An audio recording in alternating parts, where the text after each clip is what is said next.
saying men should be dangerous. By dangerous, that implies I should be ready to threaten someone, to hurt somebody. No, you should be capable of it. But that doesn't mean you should use it. There's nothing to you otherwise. Like if you're not a formidable force, there's no morality in your self-control. If you're incapable of violence, not being violent isn't a virtue. People who teach martial arts know this full well, right?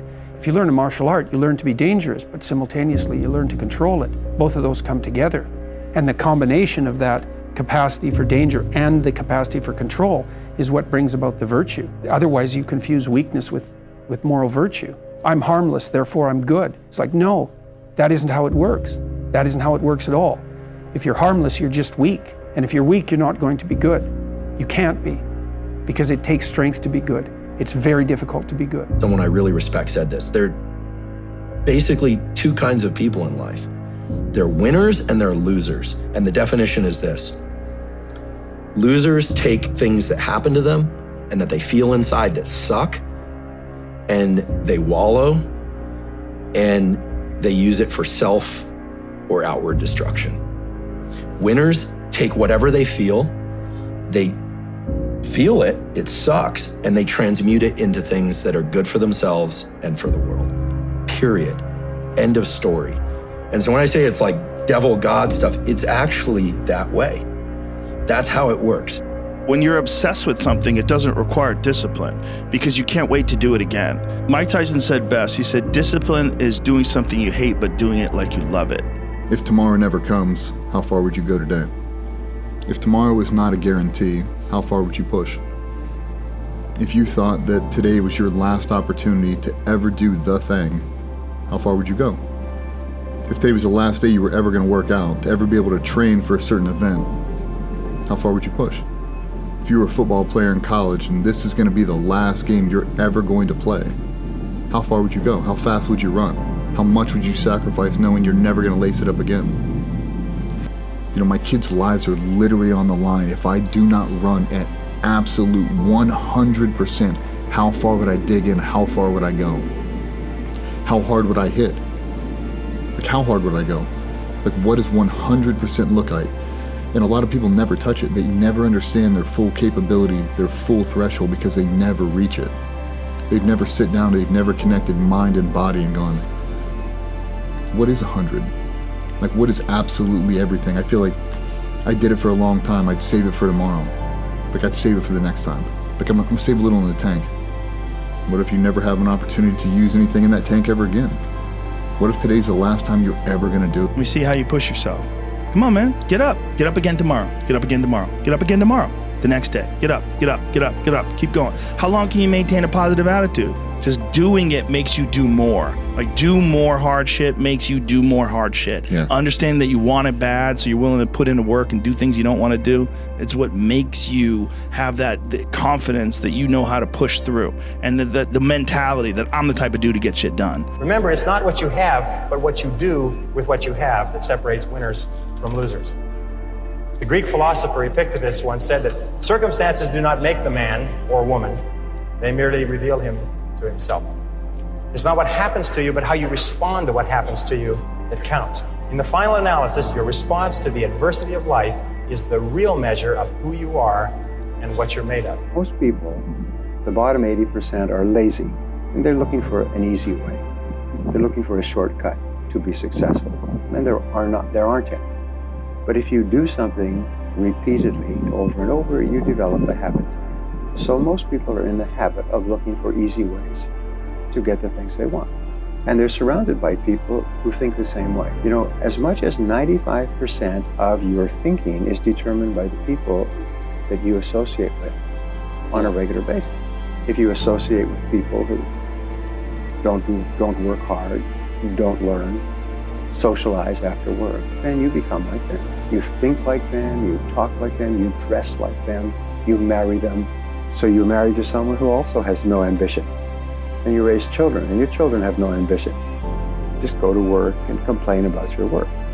So people say, well, where do I find positive people who are thinking about success all the time? First, you become one, and then you will naturally attract it.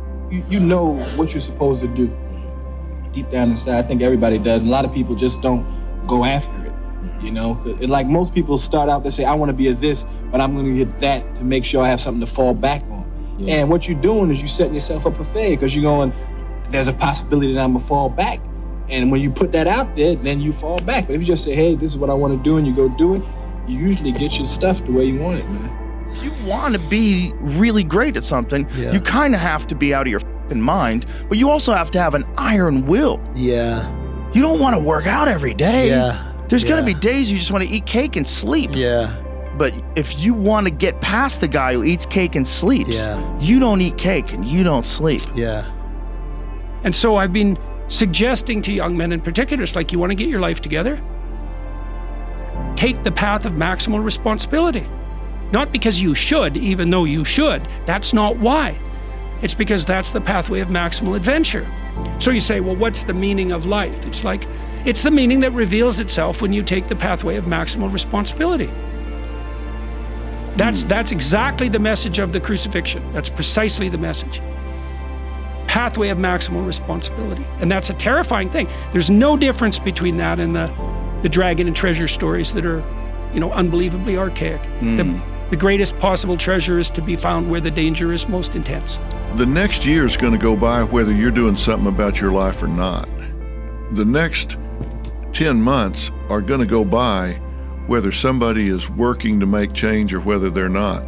You make those incremental changes, and then pretty soon in December you go, hey, I'm way better off than I was at the end of February. So shit, you made little changes and they all added up. And if you don't, by the end of the year, you're just in deeper. So every little bit matters. The more you do things that are natural to you, the less competition you have.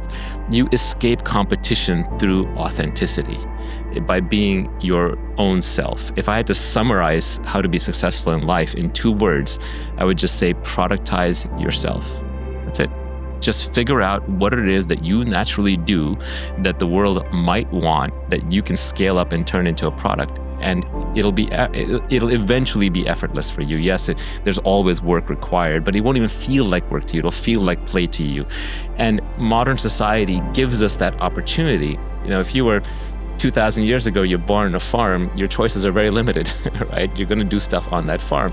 Now you can literally wake up and you can move to a different city. You can switch careers, you can switch jobs, you can change the people that you're with. You can change so many things about who you are and who you're with and what you're doing, that there is infinite opportunity out there for you, literally infinite. And so it's much better to treat this like a search function, to find the people who need you the most, to find the work that needs you the most, to find the place you're best suited to be at. And it's worthwhile to spend time in that exploration before diving into exploitation. The biggest mistake in a world with so many choices is premature commitment.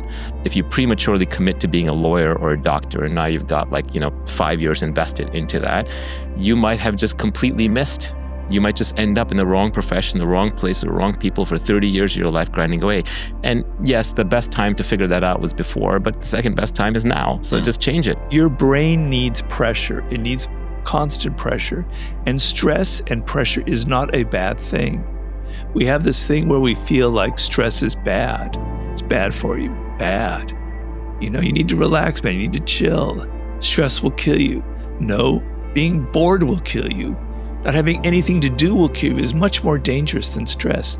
Yes, you can work too hard, but I'd rather die under the stress than be bored and have nothing to do. So feeling that pressure, it makes your eyes pop open. It makes your brain focus. It makes you alert. It makes you want to live. It makes everything seem exciting to you because you've got to get things done. I think a lot of people that are hyper ambitious come from a shitty environment. And what is that connection? I think it's probably wanting something better than you're experiencing and knowing that it's possible, that it's out there, and knowing the pain of living in the ghetto or the pain of being on food stamps, the pain of poverty, and then the fact that when you're poor and you're young, you wonder whether or not you're going to have food.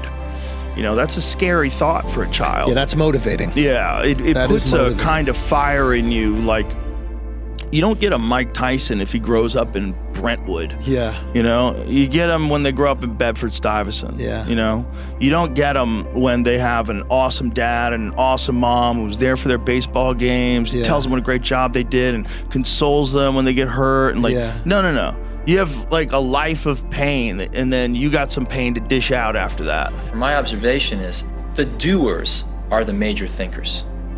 The people that really create the things that change this industry are both the thinker-doer in one person.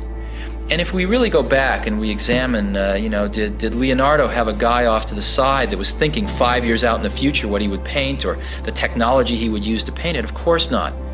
Leonardo was the artist, but he also mixed all his own paints. He also was a fairly good chemist, knew about pigments, knew about human anatomy, and combining all of those skills together, the art and the science, the thinking and the doing, was what resulted in the exceptional result.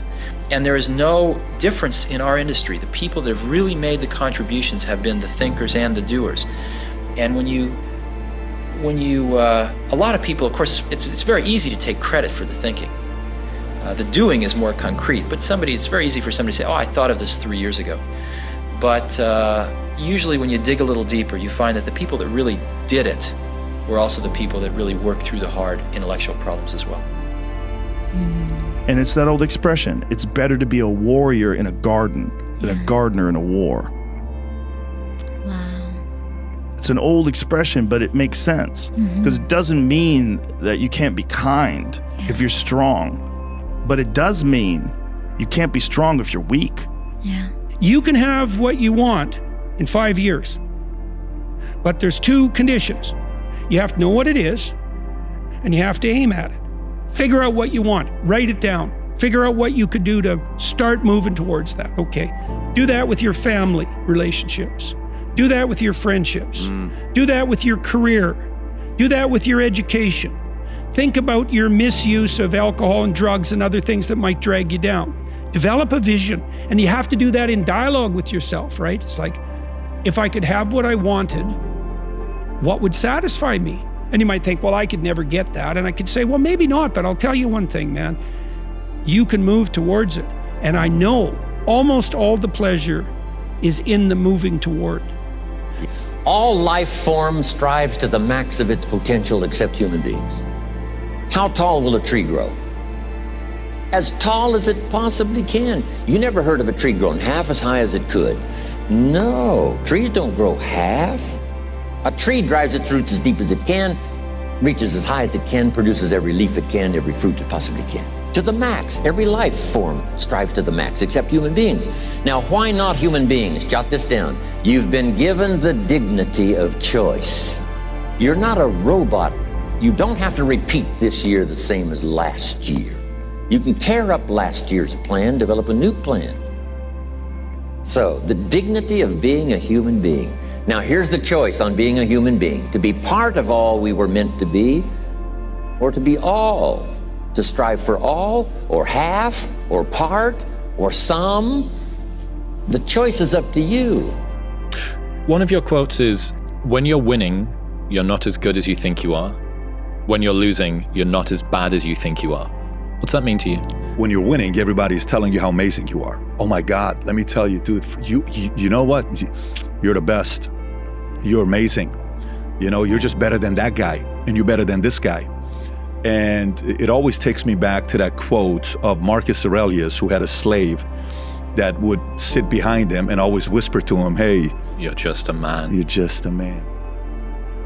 Fight every battle, everywhere, always, in your mind. Everyone is your enemy. Everyone is your friend. Every possible series of events is happening all at once. Live that way, and nothing will surprise you. Everything that happens will be something that you've seen before. Really, it all starts with who you are. You know, I always tell our players, who you are is more important than what you do. How high you jump, how fast you run, because who you are is your character. And your character is an accumulation of your thoughts, your habits, and your priorities on a day-to-day basis, because those 3 things determine the choices you make And the choices you make you who you are. Good guy, bad guy, hardworking, lazy, responsible, irresponsible. And it takes a certain amount of discipline to do what you're supposed to do, when you're supposed to do it, the way it's supposed to get done. Holy shit, man. Like, there's people out there that are just working harder than everybody else, and they're gonna keep doing it. Yeah. And that's their grind. Mm-hmm. You know, and those people are super valuable because they change everybody's perspective of like what's possible, what to strive for, and what it takes. Mm-hmm. Like, do you really want to be a champion? Why? Because you just want to be cool? You want to be the coolest guy on the block? Like, you're not going to win. You're going to find some psychopath who just lives it. Mm-hmm. And it's their whole life. And if it's not your whole life, get out. Get out. Learn to write. I'm dead serious. I'm dead serious about that because you're learning to think. You learn to do that by writing. Pick some hard problems and learn to write very, very carefully. When I say pay attention to the word, I mean that. Pick the right words. Organize them into the right phrases. Get your sentences straight. You hone your words. They're the most powerful thing about you, bar none. If you are an effective writer and speaker and communicator, you have all the authority and competence that there is. Read and write every day, a couple of hours every day. Write about things you find important and see if you can discover what you believe to be true. And that'll build you a foundation. And it's unbelievably practical. Like, if you look at people who are phenomenally successful across life, there's various reasons, but one of them is that they're unbelievably good at articulating, strategizing and negotiating and enticing people with a vision forward. It's like, get your words together, man. That makes you unstoppable. And I was talking with my friend earlier this week, and he was like, well, what separated you on the football field? And I was like, there was part of me that was a psychopath out there because I was extremely hyper-competitive every day. I didn't feel like, okay, let's get to Sunday, and then now it's the time. Like, every day was the time. And every day is the time to give your best. And even if it's practice, do your best in practice. And I learned that in college. I got to treat this game like it matters more than anything. Well, when my teammates feel that, guess who else has to raise the bar? My teammates, because I'm bringing the juice every day. So that's what leaders do. Leaders don't have days off. They show up every day and they're like, I'm giving my best. Well, why? That's for me, great, but it's also gonna make them better. And then when they're better, we're better. And then we don't have to wait to Sunday to get better. We could get better on Wednesday, Thursday, Friday, because that's the competition. And then the season ends March, April, May, June. When no one's watching, what are we doing? And if we're all getting better, 5% better or 8% better, and they're not, well, over time, who wins? What's the best piece of advice you've ever received? This is going to be corny, but I think it's the most powerful thing in the world. If you read every ancient text, whatever religion, the Nag Hammadi, the Torah, the Bhagavad Gita, whatever you read, the most common phrase, including the Bible, the New Testament, the Old Testament, even the forbidden books of the Bible, like the book of Timothy and Thomas and Judas, the most common phrase ever repeated in all of those texts, you know what it is? Do not fear. In every single ancient religious text is fear not or do not fear or some variation of that. Funny enough, the King James Version of the Bible says do not fear 365 times. People need to suffer. It is an actual requirement of life. It is the fiber, the DNA of love. Real love and true love and perpetuity can't exist without suffering. It's impossible. But you don't appreciate it. Yeah, you have to have suffering. Yeah. And suffering doesn't have to be looked at as a negative thing. It can be looked at as a beautiful thing. It's where real love comes out of. Yeah. You know, all my suffering, there was real love in there. Everyone around me just in this recovery, or in a loss I may have had from an uncle or a grandparent or whatever, you know, there's real love that comes in that suffering, you know, even though it can be a lonely experience. I mean, I look at it that way. and not as a negative, terrible thing, because it's just temporary. Man, if I want to be good, I gotta wake up in the morning, I gotta do the extra work, and I gotta show up when other guys aren't, and I've gotta learn, I've gotta continue to be open to learning. You know, I would complain all the time that the guys ahead of me were getting more opportunity than I was. There was a certain amount of repetitions in practice. The starter would get 20, the backup would get 10, and I would get 2. And I'd go in and I'd say, well, how can I ever get better? All these guys get all the reps and I only get 2. And he said, just go in there and focus with the 2 that you got and make them as perfect as you possibly can. So I said, okay. So that's what I did. They'd put me in for those 2. Man, I'd sprint in there like it was Super Bowl 49. I did really well with those 2 because I brought enthusiasm, I brought some energy, and I had a little more confidence in myself. And it went from 2 reps to getting 4 reps because those 2 were pretty good.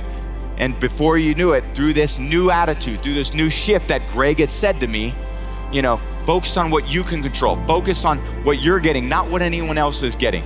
Whenever you get an opportunity, you take advantage of it. You treat it like it's the Super Bowl. You treat it like it's game day. Go out there and treat practice like no one else does. And I did that every single day. And it was a lot. It was taxing on me. There was a lot of stress for me, even in high school. And I look back at those times, it wasn't probably like a typical college experience because I was really motivated to play, but I had to take it to a new level that the other guys wouldn't. Every time you wanted to quit, every time life tried to break you, you chose to stand tall. That's what makes you great. Today ain't just about a piece of paper. It's about the grind, the sleepless nights, the sacrifices, the prayers you whispered when nobody was watching. It's all about those moments when you could have folded, but you didn't. You see, the underdog story is the realest story there is. Because when you come from nothing, you appreciate everything. You hustle different, you love different, and you lead different. So today, I want you to do 3 things. Stay humble. Never forget where you came from. Stay hungry. Keep that fire in your soul. And stay true. Always be real with yourself and the world. Because the world don't need no more copies. It need originals. And trust me, ain't nobody else that can do what you do like you do. Let's do a what if. What if what? What if you lose? I don't even see, I can't, my consciousness don't even elevate that thought. Therefore, if it happens, you'd be distraught, crazed, what? It's not my nature to allow that to happen, but I just don't even concentrate on that. Or starting out, I think you gotta find the thing that's the pain, and like, pain motivates significantly faster and stronger than pleasure does. Like people are like, no, passion's the right way. It's like point a gun at a family member, all of a sudden, 10 out of 10 motivation, pain. And so like, I think people should use their pain more. And if they don't have enough pain, then 1, maybe that's fine and you're a dreamer and that's okay. But I will tell you that a word that I read in my like 6-month journey between when I wanted to quit and when I actually quit, there was this word that just like pissed me off. And it was this in this self-help or entrepreneur book. And it said, there are entrepreneurs and there are wantrepreneurs. And I was like, and it was like, wantrepreneurs are people who read these books and don't do anything. And I was just like, I don't want to be. I was like, I am one of these right now. And it just like felt so powerless. And that was the difference between me and the other kids, is that they would go to chess practice, they would maybe even do their homework, but they weren't living and breathing sort of the game that in the way that I was. Like, I think about it all the time. Like, I'm thinking about the game while I'm sitting on this chair. Like, I'm still analyzing a game that I played today. Like, it never goes completely out of my mind. And I think a lot of very good chess players do that, but like casual chess players, no, of course. And so many people just want it the easy way. I'm sorry, man. It's not. So what they start to do is they build this narrative of it's okay. When the narrative should be, you need to fucking work harder. You need to fucking discipline your mind better. We need to help people more than just saying it's okay. It's okay that you're not willing to fucking help yourself out. That's not okay. Fear is not real.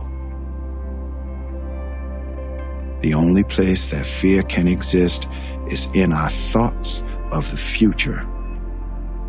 It is a product of our imagination, causing us to fear things that do not at present and may not ever exist.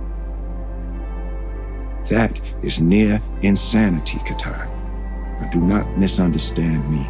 Danger is very real, but fear is a choice. That everything that you're worried about is going to be gone like that. The people that are criticizing you, they're going to be gone, you're going to be gone.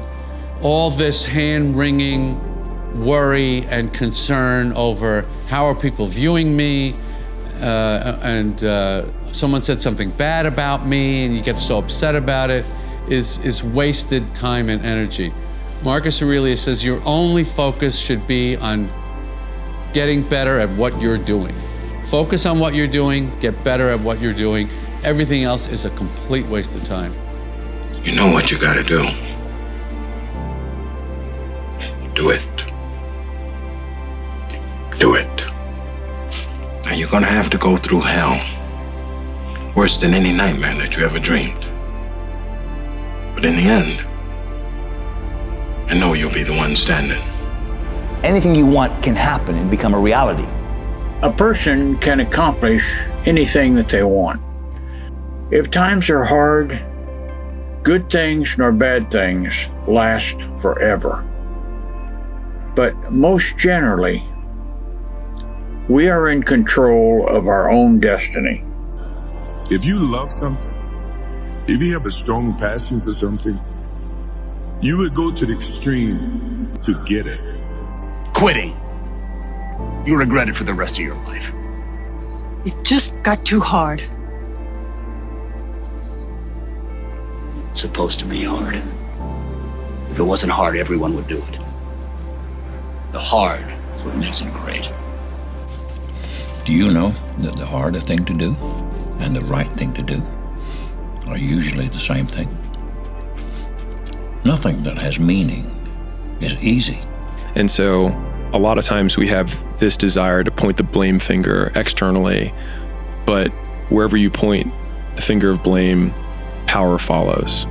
And so whoever I blame for the life I have is the person who I give all the power over my existence, over my circumstances. And so it hurts, but if you turn the finger inwards and you start saying, I don't like my life. The person that I need to punish or get back at is the real person who got me here, which is me. And so you may be right that other people did certain things or you got dealt a bad hand. It also doesn't matter because the only thing that you can't control is obviously the actions that you take. And the only person who's in control of that is you. If you're not constantly performing without purpose, you're not going to be ready when the time comes. It's this magical thing, purpose, that we're all looking for. But what's funny about it all is that we need these things to perform. But we don't take a second to realize the purpose is always there. The purpose never leaves us because the very purpose is you. You are always the purpose. There may be another purpose, like being a SEAL or going to college or whatever, but the main purpose in life is you. So if you wake up in the morning and you don't want to do something, you don't care enough about yourself. The greatest achievement of somebody comes right after their worst defeat. When they've hit rock bottom, hit the bottom of the barrel, they got nothing left. Everyone's given up on them. They've lost all their worldly possessions. They're dead broke on their back. It's at that point, guys, when everything's lost, that everything can be gained. The first secret of self-made millionaires is simple. Dream big dreams. Allow yourself to dream. Allow yourself to imagine and fantasize about all your career goals and the kind of life you would really like to live. Think about the amount of money you would like to earn and have in your bank account. All self-made millionaires begin with a dream of something wonderful and different from what they have today. You might have 9 failures. My first 9 businesses didn't really amount to anything. 9. If you don't fail, you're not even trying. And it's painful as shit because the whole time everyone is telling you, I told you so. And they're right. Today, but not forever. Whenever you feel negative or unhappy about anything, you say, wait a minute, I'm responsible. I'm responsible for my life. I'm responsible for what happens. I can't change the past, so I'm not going to spend a second worrying about the past. I'm going to become so busy working on my future and my goals that I don't have time to think about the past. What is the starting point? One step at a time. Whether it's 10,000 steps or doing even a 20-minute workout, that's all people need to do to change. Because you'll start seeing results regardless of what position you're in right now. If you can just keep increasing incrementally what you're doing in terms of fitness or your business or however you like your sleep, whatever it is that you feel is not right, you'll see the change over time. It comes, and it takes a long time. It takes a really long time, but it happens. You have to be crazy enough to think that it's possible. That's how you can do something worthwhile. That's how you beat the fucking odds.